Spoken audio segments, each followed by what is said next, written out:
Often play therapists, we talk about how you can't expect a kid to do something until you've done it yourself, to know kind of what it feels like and experience it and kind of see what that is. That's a game we play often, sometimes to build the relationship, kind of build a little bit of rapport, relax kids who are super anxious, for families to do together to create some laughter and connection, and just kind of break the ice sometimes in those sessions that feel a little weird.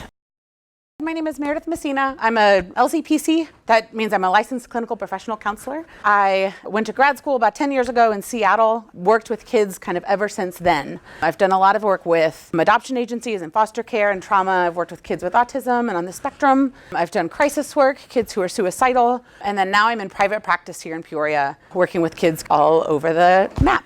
I'm pending my registered play therapist certification. It has taken me about 10 years to actually do all the things because it's a pretty stringent, strange process. But I've been working with kids that entire time and do this every day. I love it. I love my job. I get jealous that you guys also get to work here and play with kids and do this. Mr. Rogers, who in a play therapy world, he's kind of a god. He says, play is often talked about as if it were a relief from serious learning, but for children, play is serious learning. Play really is the work of childhood. Einstein said a similar thing. He said play is the highest form of research. I'm going to run through kind of the history of play and the way that we viewed kids real fast because it's too much philosophy for anybody. Basically, there's this idea that there's two camps from the very beginning. This idea that kids were, John Locke called it a tabula rasa, which is like a blank slate. This idea that they were nothing and it was our job as parents and adults to teach them everything. Everything was about structured play. Everything was about teaching, inputting all of this goodness and lessons into kids. Rousseau, a little bit later than him, had this idea that kids were already on this natural movement towards goodness and virtue, and that our job was really to stay out of the way and guide them in that direction when necessary, but really valued unstructured play. So there were already these two camps, and I heard you guys talking about kind of structure versus unstructure. That seems to be the two sides of play for a lot of people. So then there's Friedrich Froebel, who started kindergarten. Maria Montessori, which you guys will talk more about, so I'm not going to go into that, but the idea that we started incorporating play into the way kids learn, understanding both what Einstein and Fred Rogers said, is this idea that that's how kids learn. And then Piaget, who we love in psychology, really talked about developmental stages and the way kids move from kind of independent, uninterested play towards parallel play, towards playing with one another. This idea, originally there were like 5 things about play. That it was pleasurable, there were no extrinsic goals, it was spontaneous, it was active, and there was some element of make-believe. And then recently somebody else, Brown, he did kind of expanded it to 7. And then Vygotsky, who I really like, basically it's the idea that play doesn't have to be fun. That's not actually always what play is that it sometimes appears to be born as a reaction to distress caused by a child's inability to meet a growing set of internal needs with resources from the real world. So these are just different kinds of play. Again, there was kind of, originally they said, oh, there's 4, mastery, innovation, social play, and therapeutic, and then they expanded it a little bit. One of the founders of the big names in play therapy world, Gary Landreth, says that birds fly, fish swim, and children play. The Association for Play Therapy, which is a regulating body that puts out the registrations, does the whole thing, kind of does all the research, put this out. Well, hey, Andrew, how was school today? Well, it was a very frustrating day. Tommy was teasing me about my haircut, and that was embarrassing. As a way of coping with my embarrassment, I became angry. I'm ashamed to admit it, dear mother, but I could not resist striking Tommy with my fist. While this act of emotional release did offer a moment's respite from my embarrassment, the victory was short-lived. The next thing I knew, Tommy had immobilized me with a headlock and gave me what is referred to colloquially as a swirly. This isn't how kids communicate, but they do communicate in other ways. Play is a child's first language. When a child plays, they express thoughts and feelings that would otherwise remain hidden. That's why play therapy can be a powerful tool for addressing a child's cognitive, behavioral, and emotional challenges. Licensed mental health practitioners use play therapy to help children process their experiences and develop more effective strategies for managing their world. To learn more about play therapy and registered play therapists, visit a4pt.org. Oh. I really just need a chocolate milk on the rocks and a long soak in the tub. All behavior is communication. Kids are always communicating and they don't necessarily use words. That's not their natural language. Their natural language is their behavior and their play. And a lot of the times as therapists, we tend to understand that the idea that emotions, so often when kids experience things, challenging things really young, their memories aren't connected to words. They're not, and that part of the brain isn't developed yet. And so they've got these implicit memories that are really connected down in the brainstem. And then that leads eventually over time to more generalized anxiety. So for a child who experiences something really early, it's not that they if it's unprocessed, it kind of connects to one part of the brain and leads to more generalized anxiety later that they don't necessarily understand why. Play therapy is a way of being with the child that honors the unique developmental level and looks for ways of helping in the language of the child, play.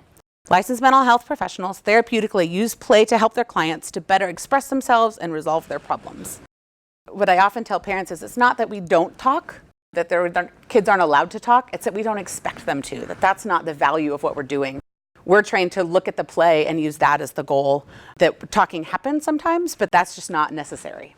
Who might benefit from play therapy? Personally, I think play therapy is a gift that every child deserves. It's a pretty fantastic experience, and I think if I had my way, I would give it to everyone. The same way I would give every adult talk therapy, that I think it's a brilliant gift to yourself. But that doesn't happen. Nobody believes me on that. So here's some of the challenging things that kids go through when there's family changes or disruptions, relocation, a new house, a new school, anxiety that about different things, whether it's social anxiety or school or specific foods or places, bullying, whether they're the bully or being bullied, any kind of trauma. And trauma is more about the perception of trauma, so that can look really different. It can be things like a traumatic birth, again, things that kids don't know that happen to them, but that their bodies that have internalized. That happens a lot, like an early dog bite or car accident. If there's like a depressed parent who's just unavailable. And it also can be things like abuse and neglect, more things that we look at, like trauma. Medical traumas, a death of someone special to them, and then school stress, ADHD, or perfectionism. Some of the benefits of play therapy, there's always a treatment plan, there's always goals that we set for kids, but there's often a lot of other things that happen also.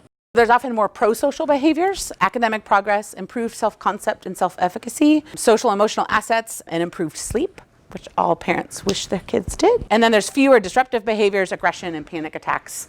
Those are all kind of proven by research. Those are things that happen all the time for most kids who enter into play therapy. Play therapy is really a really big term, right? So it's really just that idea that we're using play to communicate with children.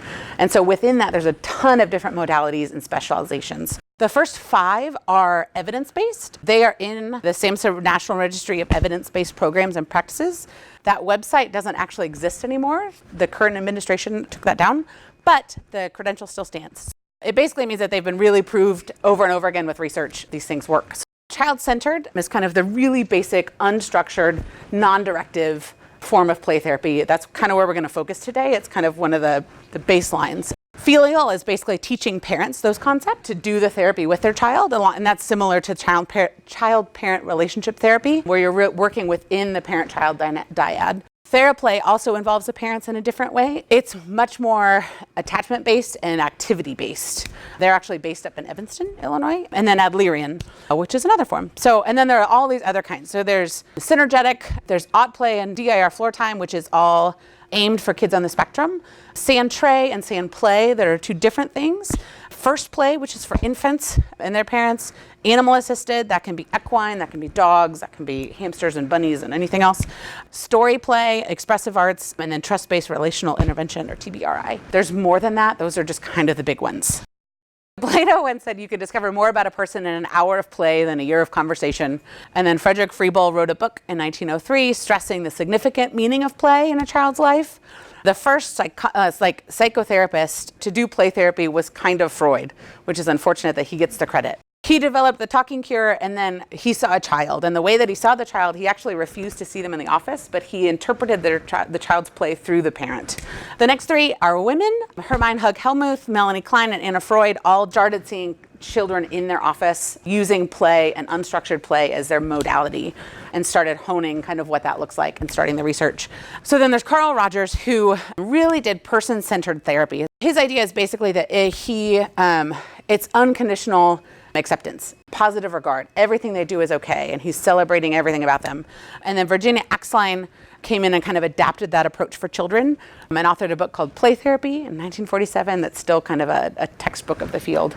Mr. Rogers embodies a lot of that, just loving people for who they are. I love you because you're you. It's you I like.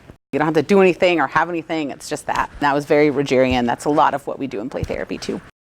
So neuroscience, so much of what we do, because it's nonverbal and we're working with kids, we have to understand what's happening in the brain, right? That's a big part of psychology, but especially with kids when you are trying to figure out what's going on and they can't always tell you.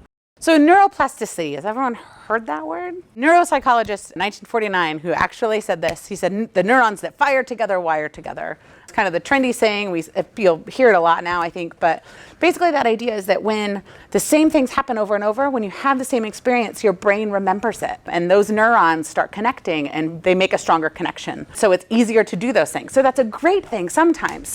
Taxi cab drivers in New York City have a bigger area in their brain designated for spatial awareness and memorizing maps than anyone else. We can't do that, right? But because they do it all the time and they're always interpreting maps, that part of their brain grows, right? They're better at it. The problem of this comes when something bad is happening all the time. When a kid is in a really chaotic home or there's trauma or something's happening, those neurons fire together too and they wire together. So then that child is more susceptible to that. They know that's going to happen. They anticipate it. So they get more hypervigilant. They anticipate that thing. They're more anxious. They don't want to be around people. They're going to react bigger, right? So if something small happens, then they're going to have a bigger reaction because they assume it's worse than it is. That all happens in the nonverbal areas of the brain. And so again, they're not things that we have words for, they're not conscious, they're not cognitive things that we're thinking about, they just happen. A person's capacity to communicate and process adverse issues resides in the brain's frontal lobes, or the upper brain we call it. The physical and role-playing activities associated with play therapy have been proven instrumental to helping move those traumatic memories from the nonverbal areas to the frontal lobes. So a lot of what we're doing is giving kids good experiences over and over again. So we're giving them a healthy relationship, someone who loves them and is safe and going to keep them safe.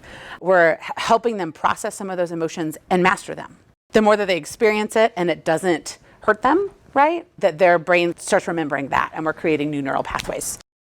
The brain develops from the bottom up. The idea that the lower part of our brain, in utero it develops first, but it's also kind of our primitive brain. They call it the reptilian brain or the primitive brain. It's all sensory motor and survival instinct. So again, that's where we go when there's trauma. That's fight or flight, right? When your body does something and you're like, what just happened? In the middle is the limbic brain, which is more attachment and emotional centered. So that's where we experience and feel things.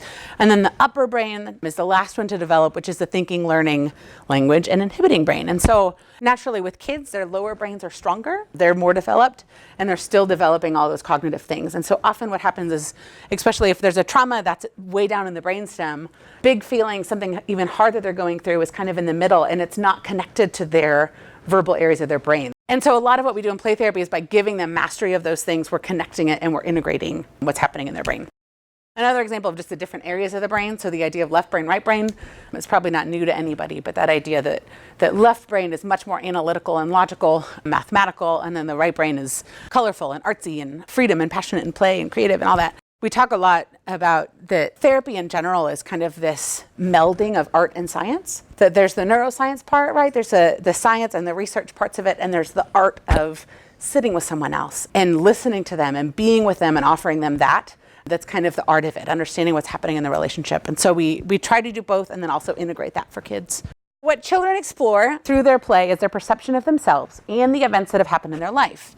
These often arise in the room as feelings, thoughts, sensations, and not always the literal details of the event, although that happens too. What this means is that therapists can approximate the felt sense of what it was or it was like for the child, but it's hard to accurately understand the details of what occurred.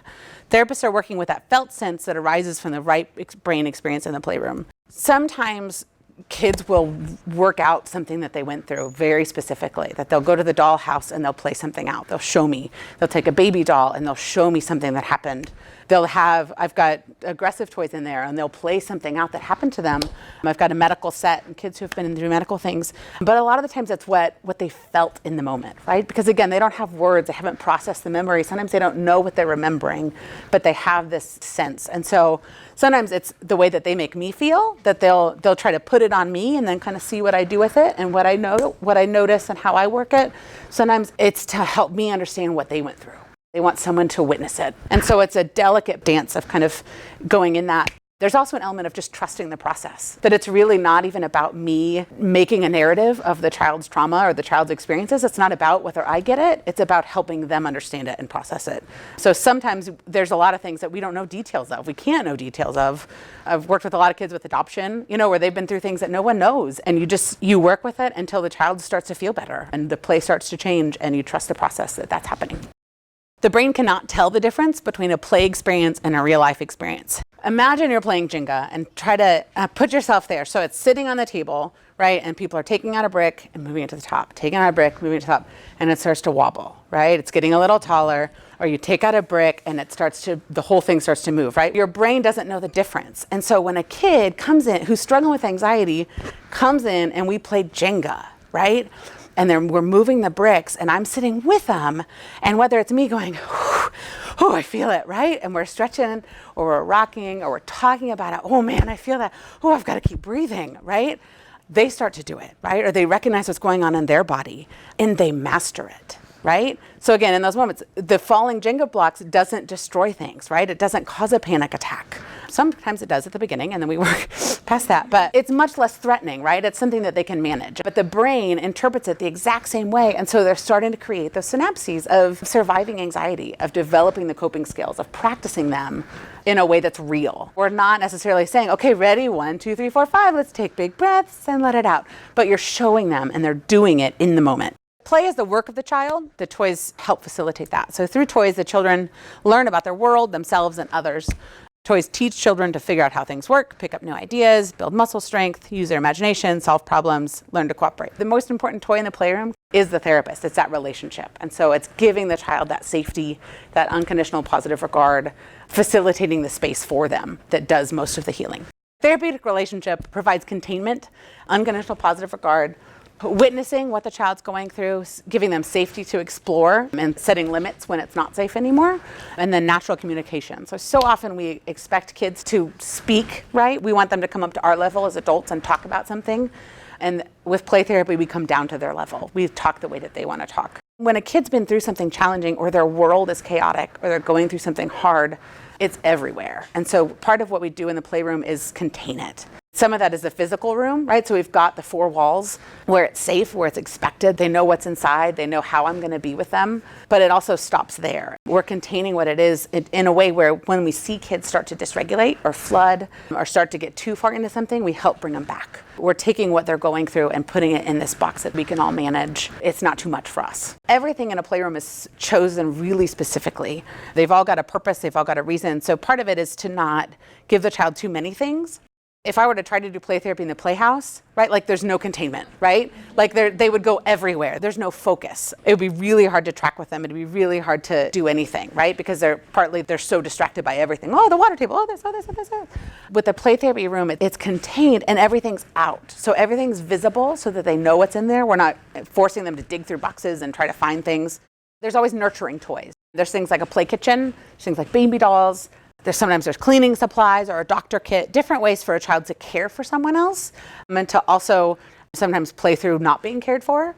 There's always toys for kind of a nurturing element. There's creative expression, so there's always art supplies, there's paint, there's Play-Doh, there's musical instruments, some way for them to express themselves creatively.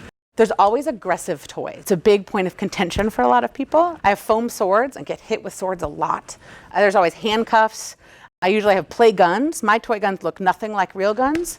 But a lot of that is because a lot of the kids I've worked with had no guns. They've been around them. And so to not have them in the playroom, I don't have them at home with my own kids. I don't like it. I don't like playing with guns. When kids know it, there's something of saying, when they're in the room, you're saying, I'm willing to go there with you, right? That's not too much for me. And so as soon as you set a limit in that way and say, that's too much, we can't do that here, that's not okay, that's a part of the kid, right? That's a part of their experience sometimes. And so there's always kind of aggressive toys in there to let the child let that out. Again, some of that's the anger, right? Like when they've seen aggression, when they're feeling aggressive, then it lets them let that out. There's always costumes, so things that they can try on, pretend to be someone else, imagine what their life would be like if they're someone else, to be different people, to dress me up as different people. There's always puppets. Puppets are kind of magical. Kids will talk to a puppet when they won't talk to themselves, or talk to me, or they'll, we can talk through puppets and say, I'm feeling this way, what about you? And they'll and I've had kids who won't utter a word in a room, talk through a puppet.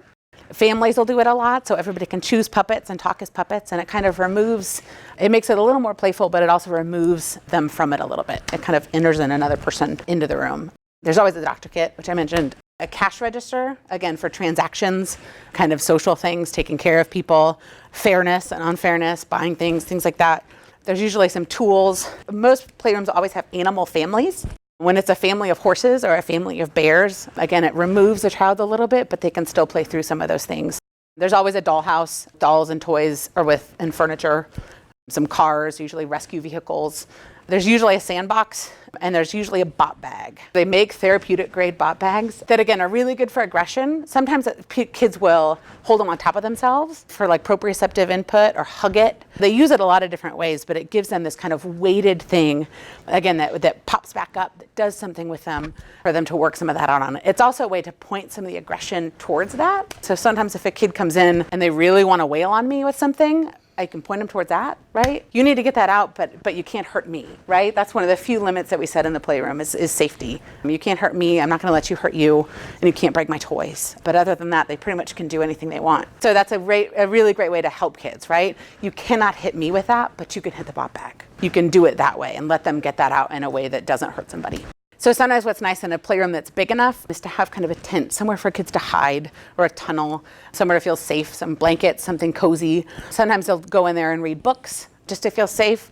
There are therapists who interpret some play as rebirthing. They're feeling safe and secure and then coming out of that. Or sometimes it's just a place to be secret. Sometimes it's a place to hide from the therapist. If they don't want to be there and they want to feel safe, then it's a barrier between us. Or kids will go in there and then say something that they needed to say. So often that's really helpful. It can be a jail. We always get put in jail or castle.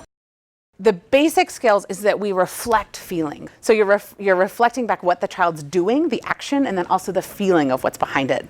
You're commentating on what they're doing. You're not leading, you're not directing, you're not suggesting, you're just watching. And by doing that, you're saying, I see it, you're naming it, and you're accepting it and saying that's okay. You're facilitating decision making, giving them the kind of putting that back on them, that they've got the responsibility and the capacity to make those decisions. A lot of the times kids will come in and say, oh, what's this? How does this work? What does this do? What's this? I don't know.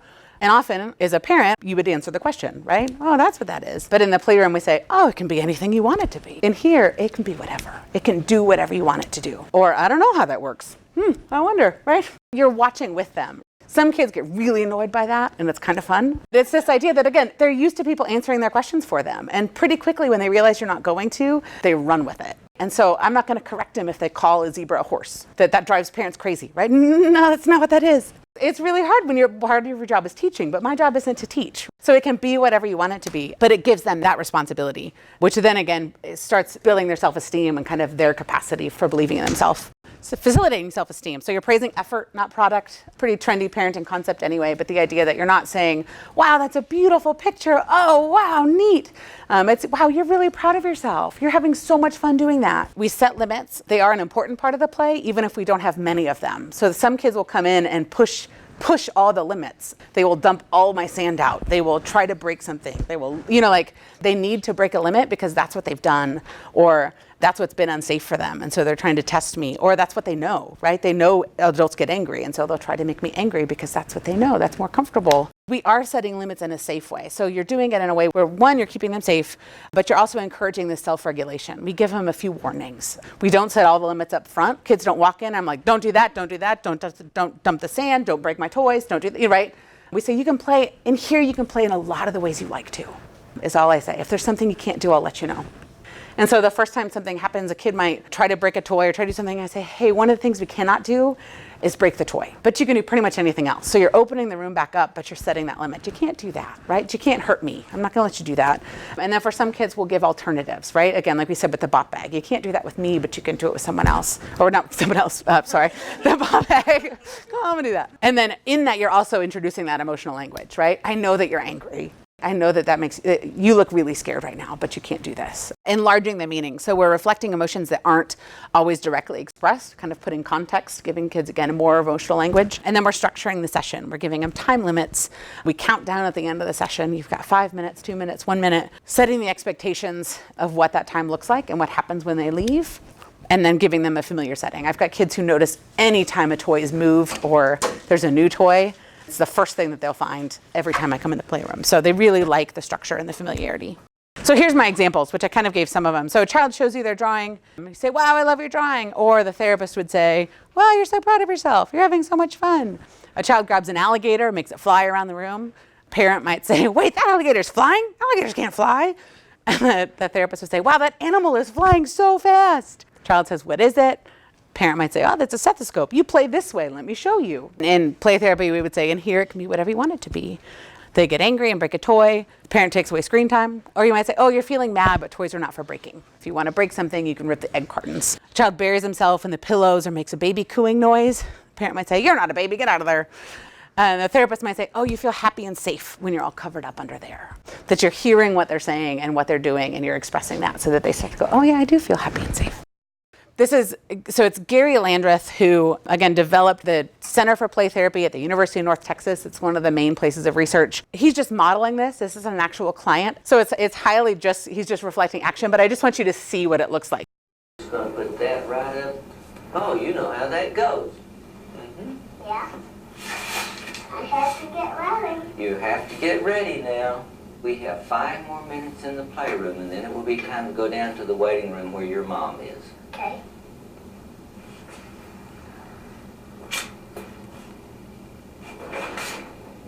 Take the blood test. And you're gonna take my blood with that. Oh.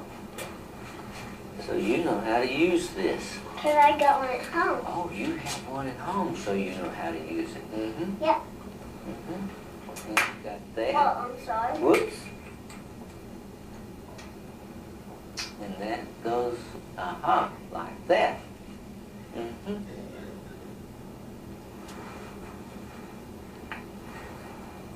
Oh. And you're going to put that right there and check on me. And you're making that go around.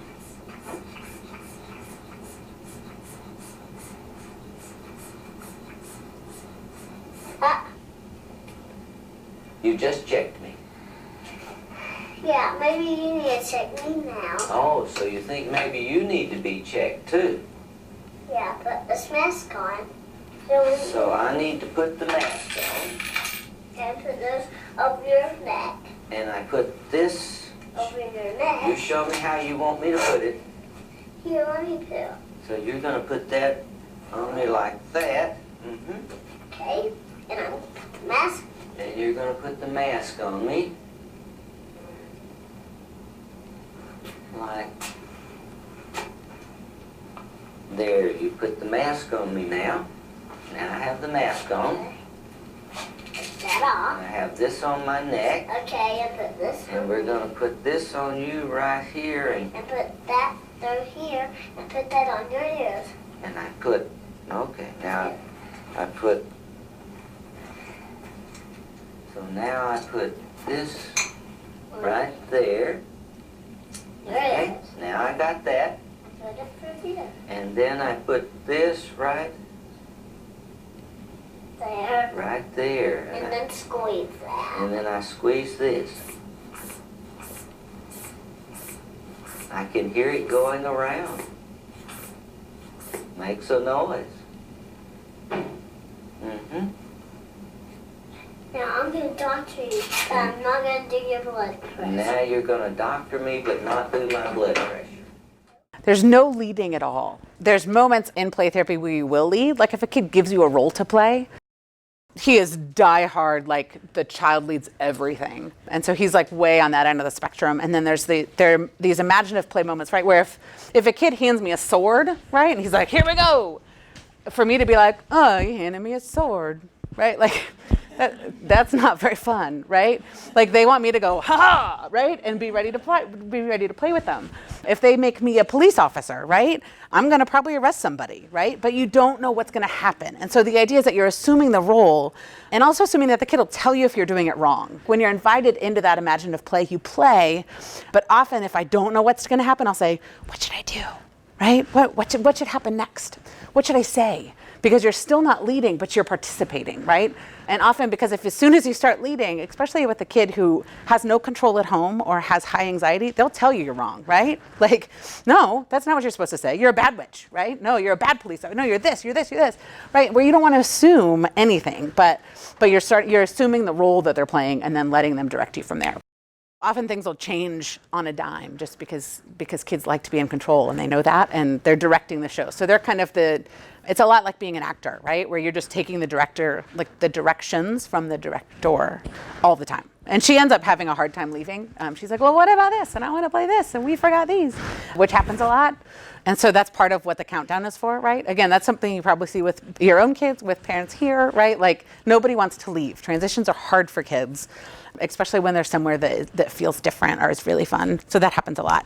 She wasn't really giving many feelings. And that's what I think is hard about this example, is that it's really, she's just being a doctor, right? She wasn't scared. She didn't give a shot. So often if a kid will give me a shot, what do they want me to say? Ouch, right? If I was like, like that's not what you do. Or if she, if she gets a shot or has me give her a shot, oh, that hurt so much. Ow, why'd you do that? Right? Oh, that was really scary, right? You wish I didn't do that. You didn't think that was going to happen. That's when you would reflect back those feelings. But she just doesn't give much in this, which I think is partly why it feels pretty boring, because often there are feelings, but sometimes there's not. And a lot of the times, especially the first time a kid comes into the playroom, they're just exploring everything. They just want to touch every toy in the room. And so it is a lot of like, oh, you see that? Oh, you grab that? Oh, you do this? Oh, you do this? Before they really settle in and start doing the same things. I'm not forensic, so anything that starts to feel repressed in a way that needs to be dug through for legal reasons gets referred out to a forensic psychologist, because that's what the courts want to see. Nothing that I end up calling ZCFS often if things come up. And that's, again, we talk to the parents and kids know that can happen, but that's really the limit of confidentiality for a kiddo is when it has to be reported. But often you just work with it. So often there's some idea that something has happened. People know, whether it's parents going, I think something happened, before they were with us, or we think something happened at school or something, but we just don't know quite what. And so we'll piece through it. I never would go to the parent and tell them what I think happened. It really would be encouraging the child to talk to the parent if it feels like that needs to happen, or if it feels like there was some kind of abuse, then that gets reported. As often as possible, you still are working with the child directly and honoring that confidentiality.